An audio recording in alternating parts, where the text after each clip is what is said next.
We should mention that now not only is he given an opportunity to tell his straight edge story on camera, but he's also presented with a Muay Thai background, and he does sort of the wrist roll, the old famous Vanderlei Silva. Yeah. And you can tell that he has a big MMA influence and a big fan of that. And Paul puts him in good spots against a lot of old ECW talent like CW Anderson and Stevie Richards and Justin Credible.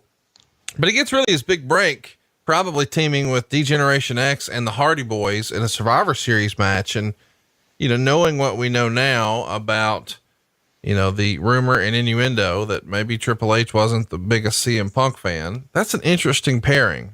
Punk with the Hardys, maybe I could see it, but Punk with Shawn Michaels and Triple H, a couple of guys who have a reputation for not always being the friendliest of guys with young talent.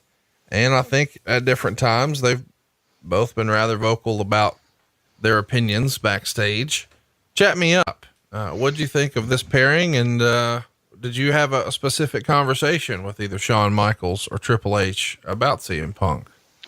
I don't recall having a specific conversation. I think that, quite honestly, if I was guessing what Triple H's issues with Punk would be Punk's physique and how he looked, and that because he did not look like a guy that was a future WWE champion in the eyes of a lot of people. But here's the thing, man, his skill sets for all of this stuff was great. And so I think their issues, quite frankly, was more like on how he looked in their view, and not how he worked. So, but here's the other thing about that. Once they saw how good he was, I think some of that scuttlebutt and the little whispers about Punk's physique or his arms aren't big enough or he didn't have a big enough shoulder, some of that bullshit, that he, after they saw what he was all about, I think that the bitching subsided to some degree, but because of his lifestyle, he believed in it, he preached it, he talked about it. I think that he still has some bullshit to deal with, but it was less because it was obvious he was going to be a top star. And if you see somebody that's a real good worker that does not have a reputation for hurting people, then it encourages the more established incumbents to want to work with him too.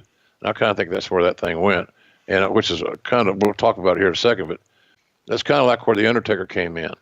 I think Taker wanted to work with Punk because he saw something special in this guy. And Taker's a team player. To get another star over, just helps them draw more money, which they all share. So I think there was more of a physique thing than anything else. On Hunter's part, maybe. Shawn would have followed Hunter along more usually.